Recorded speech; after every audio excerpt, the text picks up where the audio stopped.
Bienvenue sur Africa 24 pour cette nouvelle édition du QG Week-end. Voici les titres. Le Rwanda en pleine polémique alors que le Parlement se dirige vers une modification constitutionnelle permettant au président Paul Kagame de briguer un troisième mandat. Le parti des écologistes s'y oppose fermement.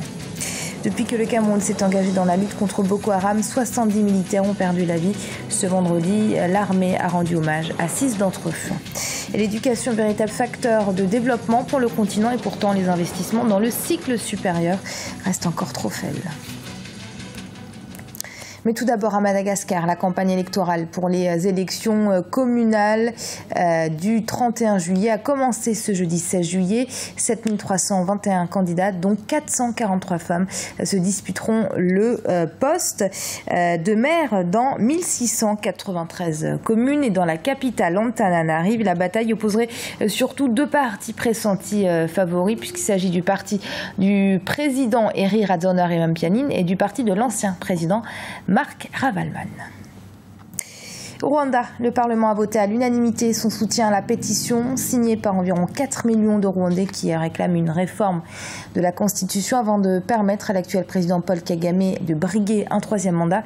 Une grande déception pour le Parti démocratique vert, la seule formation politique qui s'oppose ouvertement et fermement à une quelconque modification du texte fondamental. Liselsi Akizimana.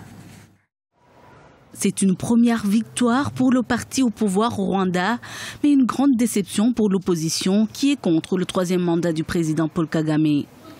Mardi 14 juillet, le Parlement a voté à l'unanimité son soutien à la pétition signée par environ 4 millions de Rwandais. Une pétition qui plaide en faveur de la modification de l'article 101 de la Constitution, limitant à 2 le nombre de mandats présidentiels. Ce qui permettra à l'actuel président Kagame de se représenter à l'élection présidentielle de 2017. 3,7 millions de Rwandais issus de différents milieux sociaux et régions du pays ont parlé. Nous sommes ici leurs représentants et n'avons d'autre choix que d'écouter leurs souhaits. Du côté de l'opposition, c'est la grande déception. Le Parti démocratique vert du Rwanda est la seule formation politique qui se prononce contre un troisième mandat du président Kagame. Le PDG-PR avait même déposé une plainte au niveau de la Cour suprême pour empêcher toute révision de la Constitution. On avait porté une plainte à la Cour suprême pour arrêter le Parlement de ne pas valider les pétitions de la population. Par l'article 193, on peut modifier l'article 101 pour donner la chance au président de la République de continuer dans le troisième mandat. Alors pour nous, on disait que ce n'est pas la vérité parce que l'article 193 peut seulement changer la longueur du mandat. À partir de 7 ans, ça peut être changé à 5 ans ou bien à 10 ans, mais pas les 2 mandats pour aller à la troisième mandat. Des amendements de la Constitution devront encore être votés. Une nouvelle Constitution sera ensuite soumise à la population à travers un référendum. Porté par son parti, le FPR, Front patriotique rwandais, Paul Kagame, qui est considéré comme l'homme fort du Rwanda depuis la fin du génocide en 1994, a été élu chef de l'État en 2003 avec 95% des suffrages, puis réélu en 2010 à 93%. Il souhaite ainsi se représenter en 2017. Et sachez que dans le cadre de la lutte contre Boko Haram, l'armée nigérienne a tué 31 membres du groupe terroriste dans le lac Tchad et aurait capturé un de leurs leaders. L'opération a été menée au Nigeria, près de la frontière avec le Niger. Et les pertes humaines subies par l'armée camerounaise dans cette lutte contre Boko Haram s'élèvent à 70. Ce vendredi, l'armée a rendu hommage à 6 d'entre eux. La bravoure de ces hommes morts au combat a été saluée par la hiérarchie militaire dans une cérémonie pleine d'émotions. Reportage de notre correspondant Narcisse Doumbé.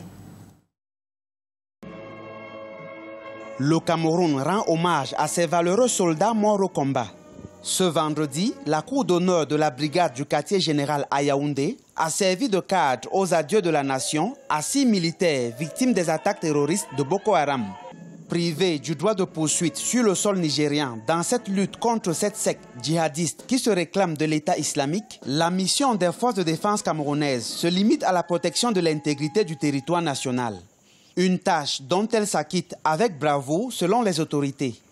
Nos compatriotes doivent être fiers de leur armée, qui à ce jour s'est défendue valablement, a défendu, n'est-ce pas, notre territoire et n'a concédé aucun millimètre carré à l'ennemi. La guerre continue, c'est vrai. La menace est encore là.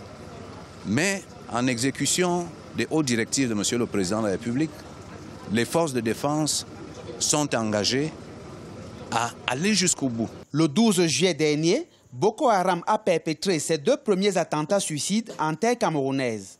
Ces attaques, qui ont fait 13 morts au marché de Fotokol dans la région de l'extrême nord, marquent un changement de mode opératoire de la part de la bande à Chekaou. Nous devons cultiver la vigilance. Nous devons... et vous voyez que la menace a changé de forme. Nous en sommes maintenant à la commission d'actes terroristes de type kamikaze. Chaque Camerounais doit être vigilant et, le moment venu, signaler les comportements suspects. Et de cette manière, nous sommes sûrs que nous allons vaincre définitivement le groupe terroriste Boko Haram. Afin d'offrir des obsèques dignes à ces soldats tombés au front, le chef de l'État a octroyé 20 millions de francs CFA à ces 6 familles, soit 4 millions pour chacune des familles des 2 sous-officiers et 3 millions pour celles des militaires de rang. Avec ces 6 corps, les pertes dans les rangs de l'armée camerounaise s'élèvent désormais depuis le début du conflit à 70 morts. L'éducation, un défi majeur pour le continent. Si les niveaux primaires et secondaires font l'objet d'investissements de la part de nos États, le niveau supérieur est considéré par de nombreux observateurs comme le parent pauvre du système éducatif, preuve en est avec ces milliers de jeunes qui chaque année quittent le continent pour se former à l'étranger. Deo Gracias Podo. En Afrique, l'éducation reste l'un des moteurs de la croissance économique et du développement humain. Mais malheureusement, malgré les efforts consentis, le taux d'accès notamment à l'enseignement supérieur demeure inférieur à 10% contre plus de 75% dans les pays occidentaux.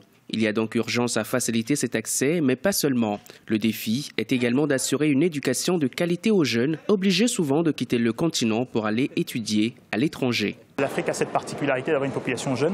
Si cette population peut être éduquée, ça lui ouvre en tout cas la possibilité d'accéder à beaucoup d'opportunités. D'après le classement de Shanghai, sur des 500 premières universités dans le monde, il n'y en a que 5 qui sont en Afrique.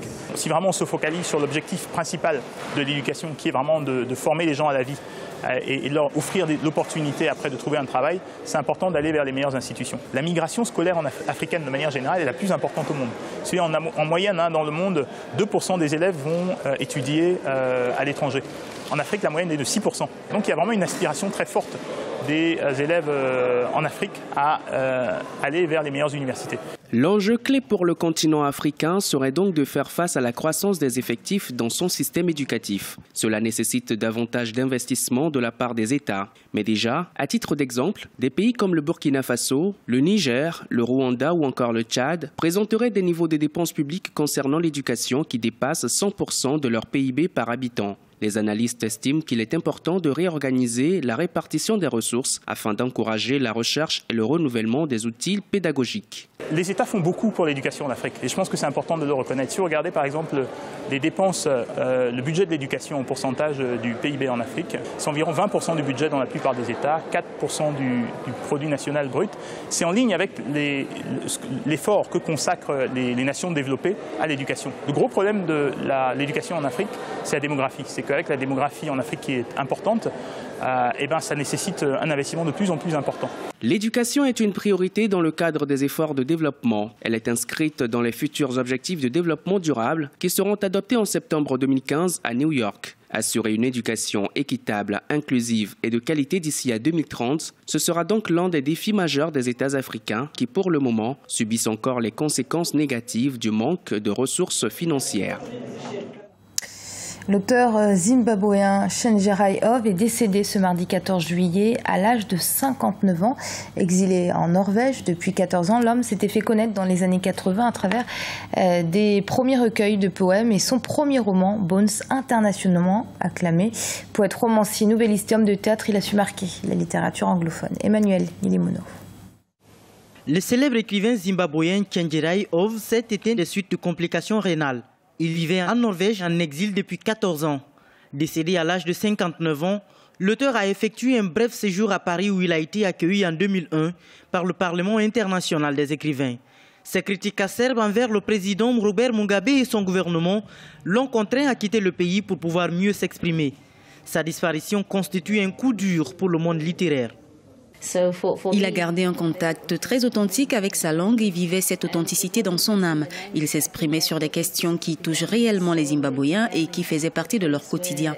C'est un écrivain qui a compris les luttes des citoyens ordinaires et écrit avec originalité et compassion.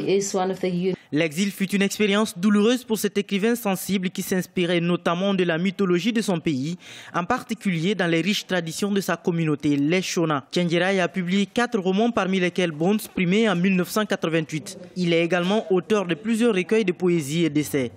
Il a inspiré de nombreux écrivains et artistes par son courage et son ouverture. Je pense qu'il est important que nous nous engagions pour la nation, quelles que soient les difficultés, pour guérir ces maux. Je pense que la méthode Tchenjerai vis-à-vis des sujets difficiles est une source d'inspiration. On peut s'en servir pour valoriser notre lutte pour des choses dont nous ne sommes pas si fiers dans notre histoire. Tchenjerai Ove a écrit dans l'un de ses recueils qu'il n'avait jamais imaginé quitter un jour son pays. Né en 1956, il a fait ses premiers pas dans la poésie qu'il exprimait dans sa langue maternelle, le Shona. Il est l'auteur de 4 volumes de poésie, Up in Arms en 1982, Red Hills of Home en 1985, Rainbows in the Dust en 1998 et Blind Moon en 2003. Poète dans l'âme, Tchenjerai Ove était aussi un militant infatigable des droits de l'homme. Et ce journal a été préparé par l'ensemble de la rédaction. Merci de l'avoir suivi. Restez sur Africa 24. Dans un instant, une nouvelle édition de l'information.